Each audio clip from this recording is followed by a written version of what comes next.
Welcome to a new edition of the Famous Interviews with Joe Dimino. On this episode, we talk with best-selling author, speaker, investor, business owner, and father, Eric Wohlwend. Eric has been a full-time real estate investor since 2003. He has repositioned over 1,000 units and still controls hundreds of single and multifamily residential properties. He has written multiple #1 best-selling books and has started and continues to run multiple businesses. He and his wife homeschooled their 2 sons, who both started buying real estate when they were 7 years old without any money or credit from their parents. The entire family, including the 13 and 15-year-olds, have spoken to audiences in more than 190 countries. Just over 20 years ago, Eric and his wife were sleeping on a mattress on a warehouse floor. They converted that worn-down warehouse into their first 3-2 home. Within 5 years, they were financially free. Enjoy this interview. Hey, thanks for taking a minute out. I appreciate it. Sure. So I like how you're very inspirational. What can I do to help you and your audience? What I'd like to do is kind of start at the alpha here. And first and foremost, thank you for taking a minute out. I appreciate it. And I want to ask, COVID was a pretty big deal. I'm curious how you survived that time period. It's been a little over 2 years. And how did it change the way that you live your life and do business now? All right. So I grew like crazy over COVID. I really don't care what obstacle you put in front of me. I spent 13 years in the Army, and we didn't slow down a bit. I was less impressed when the CDC, my degree is in medicine, and here we have a medical organization that has no idea what's really going on with individual people giving out bad information, including that they're telling landlords they can't evict people. So I got a group of incredibly good lawyers and sued the CDC and beat them so we could evict people. So that was part of the time I spent during COVID. I also bought a bunch of property. A lot of landlords got fed up and decided, that's it, I'm out, I'm done. So I bought out a lot of smaller landlords. So business was really good. Rentals were great. People were getting a bunch of free money, and they were paying their rent. It wasn't until after the things were wrapping up, then the government stopped giving away free money, that it got a little bit rougher. But our collections went up a little bit, and that's fine. We adjusted and adapted. Let's kind of break down exactly what you do on a daily basis. I'm going to put you in front of a bunch of grade school kids, let's say third graders at a career day. And one of the kids says, "What do you do for a living?" How do you answer them? I would tell them that according to what you have learned from your parents, I am retired. I live solely off of my investments. And I'm constantly out there learning, just like you should be doing right now in school, and growing and trying to be a better person. And when I do work, I look for things that I can invest money in. I can take and spend my money to buy something that will make more money. And if I do it right, then that money keeps coming back to me every month. It's like if you own a cow. Would you like to sell the cow and get a lot of money for selling the steak today, or would you rather milk the cow, or preferably pay someone else to milk the cow every day so you can sell that milk and every single day you get a small paycheck? I go out and I look for different pieces of real estate and different businesses to buy, just as if they were cows that were giving me milk every day. I don't know what grade in school you were talking about, but I'd say that would be at the second or third grade level. Yeah, absolutely. No, that would be a perfect metaphor. What did you want to be when you were in the third grade? What was your dream to grow up and become? Oh, all I remember is wanting to be a doctor. My degree is pre-med, and 2 weeks before I started medical school, I went in search of my life. I was fed up with how the medical field was going. I didn't want to be controlled at that time by insurance companies.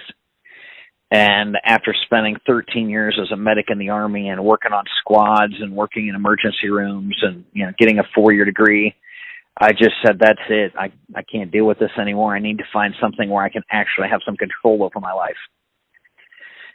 So most of my life building up to whenever that point was in my early 20s was focused on what do I have to do to get into medical school.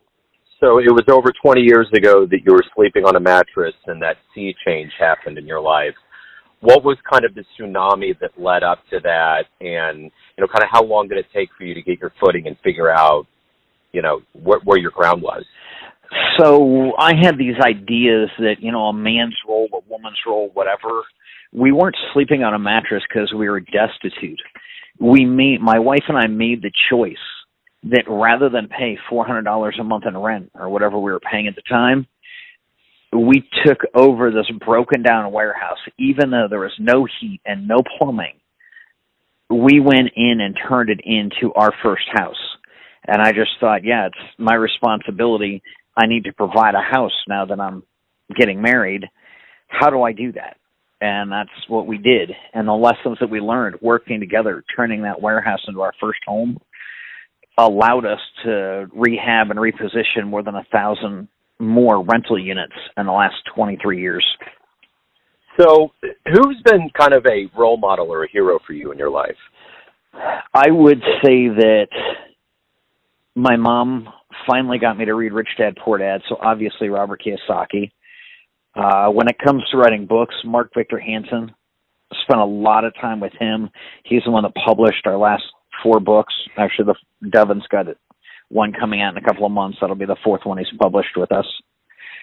And T. Harv Eker, I went through all of his courses, ended up traveling around, becoming an assistant instructor with the Secrets of the Millionaire Mind and a dozen, actually I think 14 different classes that we taught. So they were all really incredibly powerful in my life. So if you could meet one person alive on the planet right now and talk to them, who would it be? Who would you love to meet and talk to? Wow. And they have to be alive and on this planet. Yeah, well, it could right be now, anybody. We can open it up. Yeah. I'd go with Benjamin Franklin. I thought was amazing. I read a lot of biographies, and I like to see a lot of these people that have created brilliant things. Really, Mark Victor Hansen, which I can just call him. I have his number, and we go out and visit him. But I'd have to say he's the most influential, and if I wanted to spend more time with anybody at all right now, I am very good at real estate, and I'm just learning about this book thing. Sure, we've got them on the bestsellers list, but that doesn't mean they're really taking off. And Mark has that down. He has sold over 750 million books. And I always trying to find the best in the world at what I want to do and then learn from them. Wonderful. Those would be my answers. Yeah. So, you're obviously a very highly driven professional. How did all these seeds begin in you? I know you got into med school and there was motivations, but ultimately as a child, talk to me a little bit about what were some of those seeds that grew in you, that became who you are today? Well, my father and I had a rough relationship. He was very militant, possibly why I ended up in a sapper unit in the Army. But he was very much like a drill sergeant.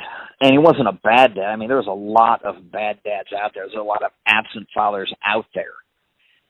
But he definitely made me want to, 1, be a better father. And 2, he absolutely instilled that it doesn't matter what you do. He said he was a dentist in a small town. He said, I don't care if you're a doctor. I don't care if you're a trash man. Just be the absolute best that there ever was.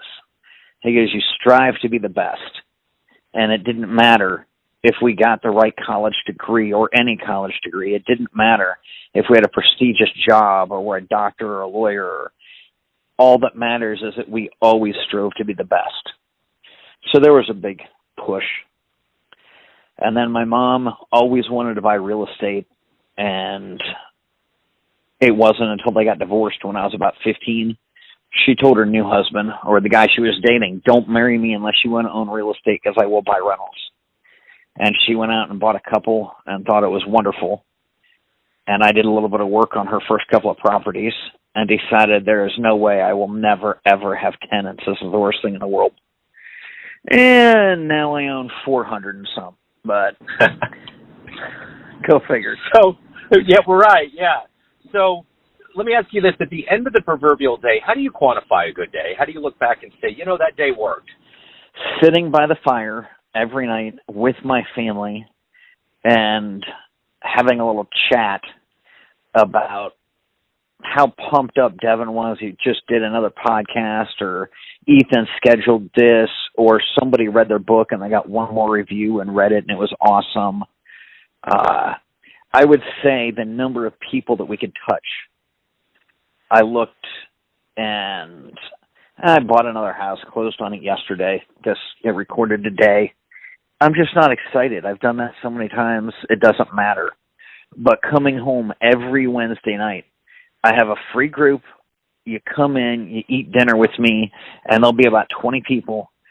And when we have a really good conversation and people are learning things and they walk out and say, that's what I'm going to do different, that is what I think an awesome day is.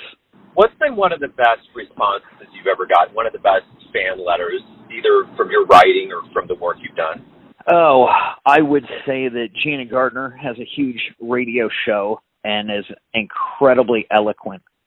But her Amazon review is one of the most in recent memory that really, really, boy, is she good at writing. Has multiple best-selling books. But it just really talked. It made my book sound great, which was good. I love that. It helps sell it. But the most important thing is when I was on her radio show and she held up the book, and it looked like it was 20 years old. It looked like every other page was dog-eared. She flipped through it. There was notes all over it. She said, I never do this to a book. I read through them. I knock them out real quick. She says, there were just so many good pieces of information in there. I had to mark them and take notes. So I would say that was absolutely, without any question, the thing that made me feel the best in the last few months. So let's say you have a dream tonight and you run into the younger version of yourself, and you could give that version a piece of advice, like your 20-year-old self, based on what you've lived and learned and the wisdom you've gained. What would you tell your young version? I would teach them exactly the same things that I teach my kids. Forget about the box. There is no box. Completely think outside the box. Be creative. Take action. You can do absolutely anything in this world, but nothing is going to happen unless you go out there. You don't get paid for getting another college degree or for working hard. You get paid for accomplishing something, for providing value to someone that they wanted, and they are willing to trade your value for theirs. So at the end of the day, in all of these roles that you play in your life, that you play for other people, your family, your friends, clients, colleagues, you ultimately live your life. You're in control of it. What's your perception of you? Who do you think you are? I am a father that gets to travel everywhere, whenever he wants with his children. I never have to work again. They never have to work. My 15-year-old bought real estate without my money or credit. He's a millionaire now. So he will literally never have to get a job. That being said, he works in our real estate office about once a week. He does a bunch of bookkeeping at home for me. He is always learning more about the business and how to grow, and owns 46 of his own properties. So I just like that if we get bored or have a bad day, then we just jump in the airplane and fly to the coast for seafood or whatever it is that we feel like doing. If it's cold and miserable in Ohio, we fly down to Florida and spend the night there because I have an airplane and can do that. Wow, that's impressive. So it sounds like you're living the dream life, Eric. Hey, thank you for opening up and kind of getting me into your world a little bit, getting the audience in there. And before we leave, I want to make sure that everybody out there that wants to learn more about you and what you do and to get involved with your books, where can they go? How can they do that? Well, I have a free newsletter if you want information, and a lot of information about us is at our website, clearskytrainer.com. You can look up our most recent book, Family Success Triangle, that talks about a lot of the things we just talked about today. And you can find us at Real Power Family on various social media outlets. Wonderful. Eric, hey, thank you for opening up, man. Good luck with everything. Have a great 2023. I really appreciate your time. Thank you very much. You too. Thanks for tuning in to another famous interview with Joe Dimino, where we cover the world of art, literature, business, spirituality, music, and more from around the globe. If you want to hear more interviews, visit the Famous Interviews with Joe Dimino channel on YouTube. You can also find us on Spotify and Apple Podcasts. Thanks again for listening, and until next time.